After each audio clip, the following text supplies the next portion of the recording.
Beach FM, locals talking to locals. Beach FM, it's great to welcome back the chair of the Paraparaumu Raumati Community Board, Kathy Spiers. Good morning and welcome to you, Kathy. Good morning, John. Thank you. Nice to be here. Now, you are chair of one community board. Of course, there's several around the region. I've got a feeling that's what makes this area extra special. We've got this extra layer of community democracy. To what extent do the community boards work together, Kathy? Well, once every 3 months, we have, the chairs have a meeting with Mayor Guru to sound out what we're doing and where we're going. So and there's been a lot of talk about empowering the community boards. So in about a month's time, the community boards, a couple of members from each community board are going to be having a workshop, about half-a-day workshop, to look at the powers and responsibilities that we have currently, and are they working, and what extra powers and responsibilities would the community boards like to have, and how that, what that would look like. Oh. So this is going to be it's going to be a really excellent workshop. Do we need some more funding? We missed out on our localities funding because of COVID-19, but that's okay. But if we need some funding, extra funding, how would we see that being used in our local communities? So that it's going to be excellent. So, thanks to Mayor Guru, we can have this workshop and all get together because, Otaki has their, special. Otaki is very special and they have their own communities, as does Paikakariki and Waikanai. So when we're all different and things work differently in our different communities. But it's just bringing all of that together. That's great. I remember in the last election campaign, that was one of the slogans being thrown around, empowering community boards. And I remember asking someone, what does that mean? So you're now defining what it means. Yes, we're going to look at what it means and how we would like to see it work. For our community, for our communities, of course, the other ones we need to be communicating with and talking with. So indeed, it's good.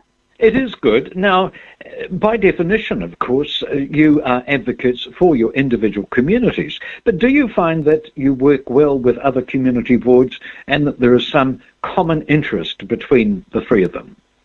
Yes. Well, just as you touched on that base, I just remembered.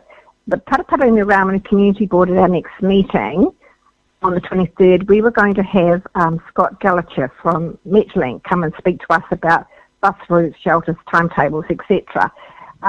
Then we decided that this affects all community boards. So now on the 30th of June, Scott Gallagher is coming up to council and all community board members have been invited. So, and User Bus are coming along, a representative from User Bus as well. So because we have the buses from, Paikakariki to Otaki, and Metlink affects all of the community boards. So it was more efficient for Scott's time as well. So it's really good. So we're having a presentation from Metlink on the 30th for all community board members. So we can ask all the hard questions. Yes.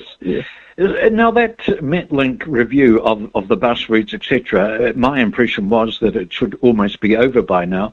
I imagine it's been held up because of the COVID-19. Yes, I would imagine so too. And one of the questions for Scott is, how can community boards, our community boards in Kapiti Coast, assist or help with those types of surveys, because we're at the grassroots level.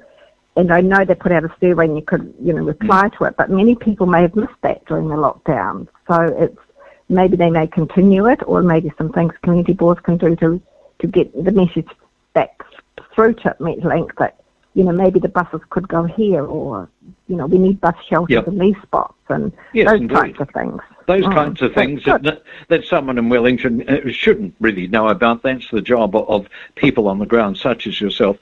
Kathy, do you mind being used as a conduit to talk to people like Scott Gallagher?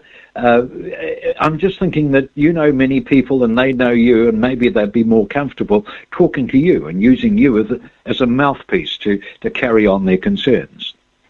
Oh, absolutely. And once we've had this meeting with Scott with Metlink, my feeling was that we need to get back out into the community and we need to start having our pop-ups really, really soon, within the next 3 or 4 weeks. Our pop-ups, and go out into the communities and be more visible and say, does this suit? What are your thoughts? So we do get the grassroots feedback to get back into Metlink, because they sit in Wellington and they don't, not aware of issues that are affecting people in Kapiti. But it'd be interesting to see how many replies they got back from Kapiti for their survey as well. It would be, and I suspect you're correct that maybe not quite as many would have found out about that because, of course, we had restricted news services and people were in a slightly different mode. Mind you, of course, they had all that extra time. They may have been flooding the place with submissions. We never know. But it's great that the process is carrying on, and it's important to have these reviews because the communities along the coast are morphing all the time. There's more housing, there's more retirement villages, and of course there's a major retirement village out in Waikanae which is simply not served by the bus service, and that's just one example of possibly something that's missed the people in Wellington. So it's a matter of really letting them know what's happening and where the service is required, isn't it? Absolutely, and my understanding is that some of those roads in Waikanae around the retirement villages, the roads are so narrow that the buses are unable to turn around. So, and as I've been driving around recently, I noticed with new subdivisions that the roads are really quite narrow. So, we need to stop and think about those things as well, that if we're putting in big retirement villages, what are the roads like? Can people access them? People with disabilities being able to get on buses or accessing buses. So those things, and this is a role for council to take on board as well, and the developers to say, well, be a bit more considerate of servicing the people so they have easy access to go to the shop or go to the doctors or where they need to go. So if you look around, you'll see that, even down Mazengard Road, we have these streets going, new subdivisions off it, and they're very narrow, the roads, so you never get a bus down them. What a very good point.